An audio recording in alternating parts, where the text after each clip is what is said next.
And we have a BoF session for today. So, well, that's more or less what I prepared.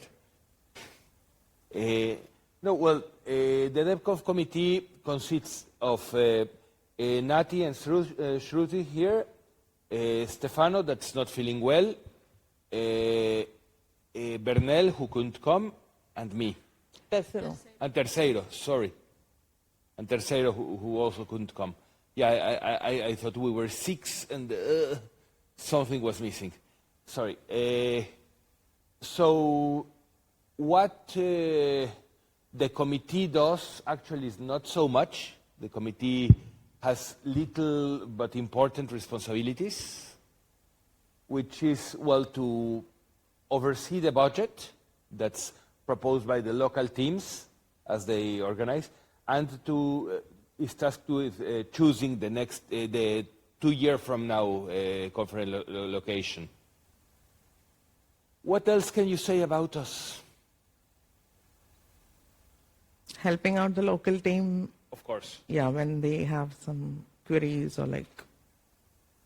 Of course, although I think that's more like a precondition. Something we do before we get nominated. But you're all sitting here expecting something from this BoF.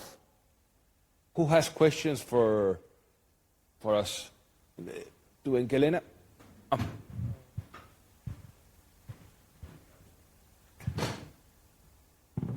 I'll just sit here so it will be easier to pass the microphone.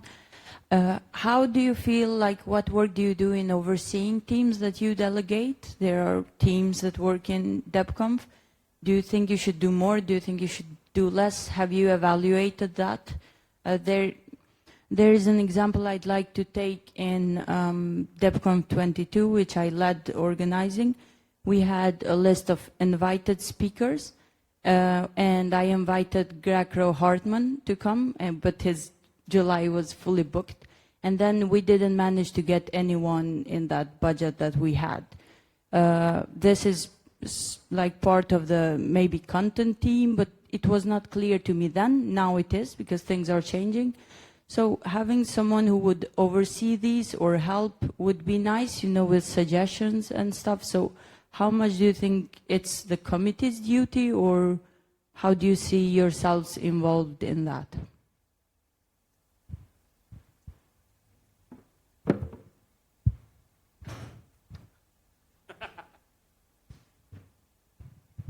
Well, I like to think of our organization as mostly organic. So the committee has to be attentive and has to be aware of what happens everywhere, yes. But on the other side, the committee should not try to lead every team. The particular example you mentioned, I've never liked having like invited speakers that are not part of the project day to day. I have often like opposed that idea. But of course, if the team votes that we want to invite somebody, well, we will. The committee has to be aware of how we spend. But well, as I told you at some point, I am very bad at that. I really don't enjoy tracking money, and I am, well, that's probably the part I do least. But we do try to make coordination between teams. We try to help teams work together. And again, there are several issues where in this and in every year, well, we have to admit personal failures. For example, not coordinating well between two teams that should be accessing more or less the same data. But yeah, I mean, I don't know what would be an ideal workflow or a better way, but I like just to try not to stand in the way of teams doing their work. because we always have teams doing good work. Yes, I would agree with Gunnar on this point. Like, I would also prefer that we stay as, we don't want to micromanage, but when maybe like we are contacted, we can like maybe give opinions or something, but we don't want every team to be like managed by someone from committee. So that is in a way better. Like every DebConf becomes different. Otherwise, if we micromanage everything, almost everything will end up looking similar. So that's my opinion.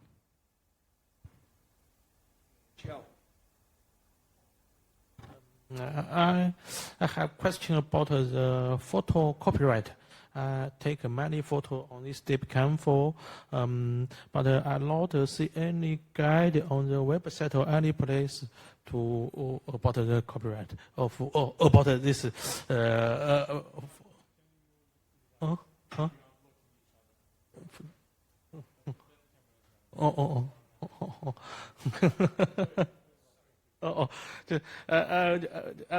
So I hope the DebConf Committee give some guide or suggest about the photo or copyright. Can in China many people use WeChat. WeChat can publish the photo in a group like the Telegram group.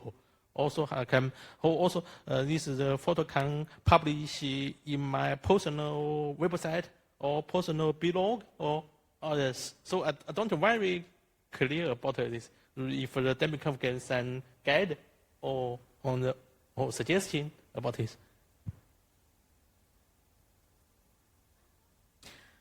I believe a photograph has the photographer has the copyright for the photos. I don't think as a event we should have any special copyright restrictions or maybe copyright exceptions. I think we can give it to the photographers them to decide.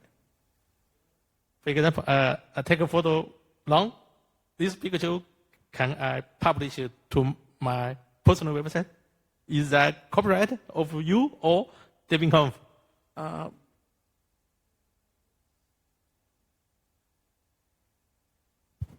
Yeah, it crosses many different boundaries. You should only publish photographs of people that you have no reason to believe they don't want to be distributed.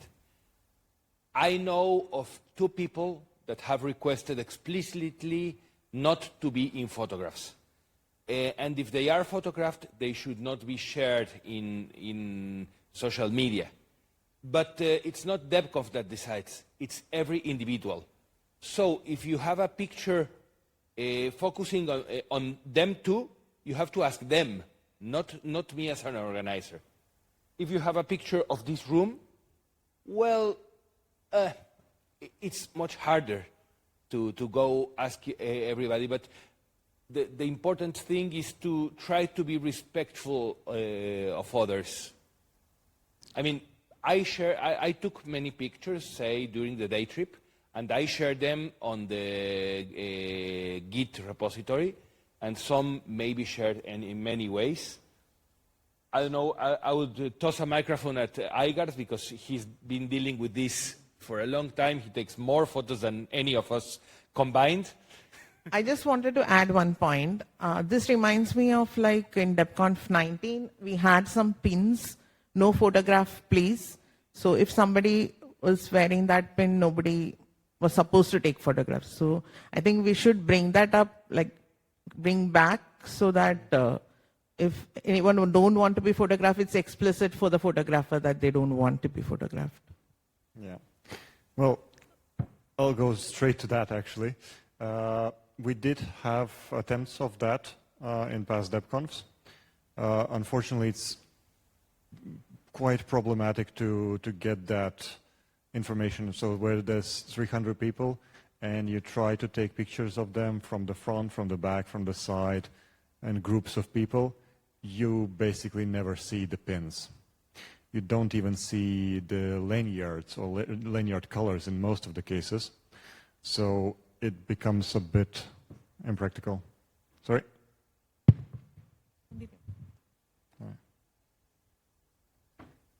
Closer? Okay. I'd like to comment on this. I'm involved in organizing the Ubuntu Summit, and we have been facing exactly the same, let's say, challenges. What we do, I'm not saying it's the best, but that's what we're doing, is in the registration process, we ask, when you register, and it's a mandatory field that you have to select something, if you want or do not want your picture to be taken.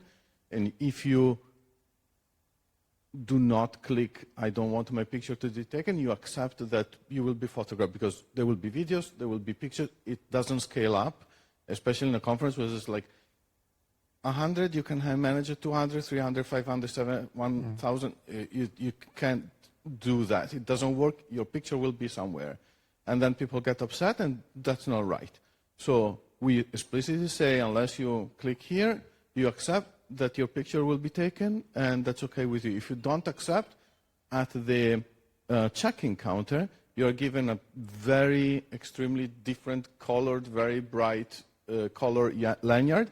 And during our talks, we say it to the official photographers, and we also let the attendees know that they should, check. And we make it very obvious. Is it perfect? No, but it's very hard to miss, and at least we have done all our due diligence, and we're trying to do the best, and then if somebody spots something, we can also reach out to the person.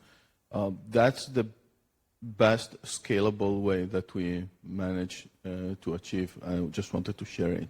Yeah. We've done it. This is the third year. We have got 0 complaints so far, so maybe it's working. So we have had this question for, I would say, around 20 years, that has been raised and brought back and raised again and brought back. And like from my experience of like being the photographer on this kind of thing, the best approach that has worked is defining zones. So saying, if you are in a talk and that is being captured on video, you are accepting that you will be captured on video or photos, if you are in the talk room here.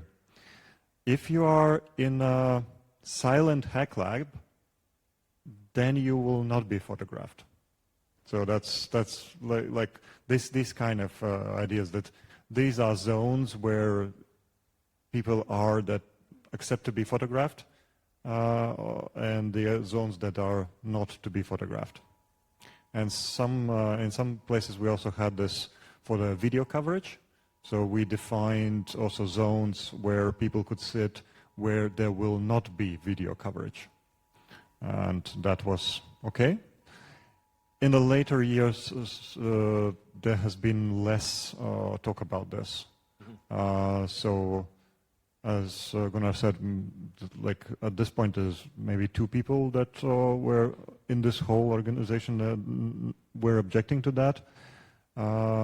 And like 10 years ago it was around 15 people that I needed to keep track of. Or yeah, with the lanyards that might also work. The problem is that once you've given this promise, you need to then give extra work to fulfill that. And at some point it becomes a question, do we even make that promise or not, explicitly? The other way would be to have a checkbox saying, yeah, to attend this conference, I must accept that I will be on the coverage as a mandatory checkbox. But yeah, that's another option.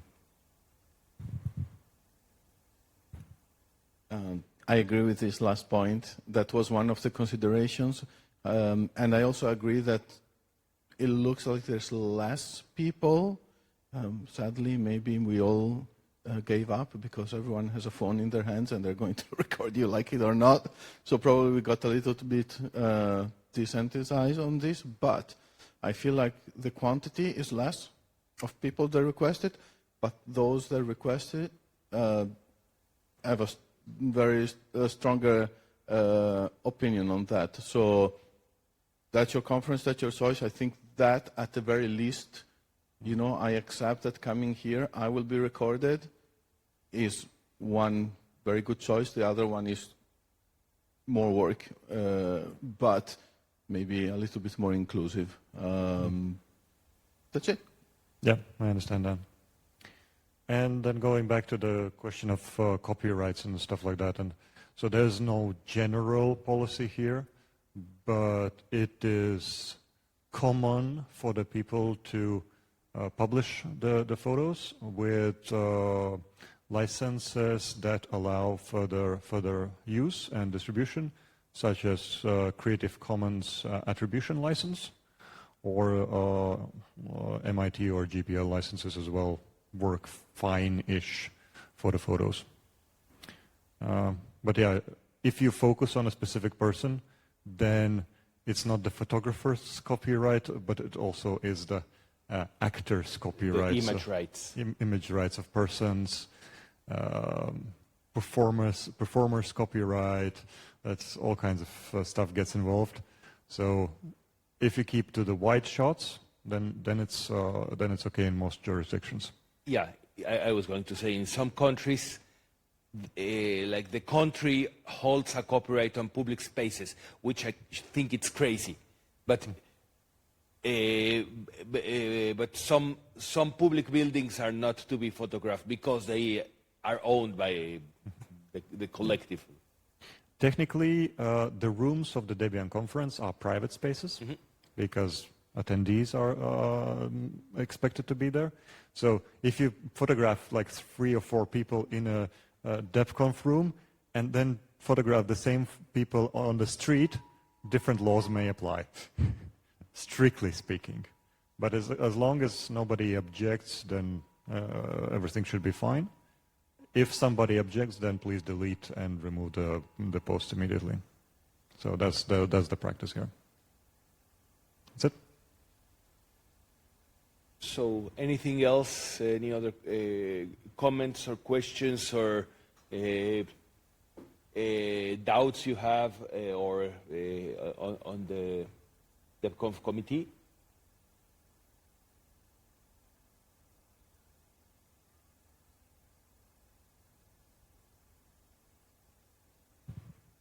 Or maybe any suggestions? Any suggestions? People are happy and people are tired, it seems.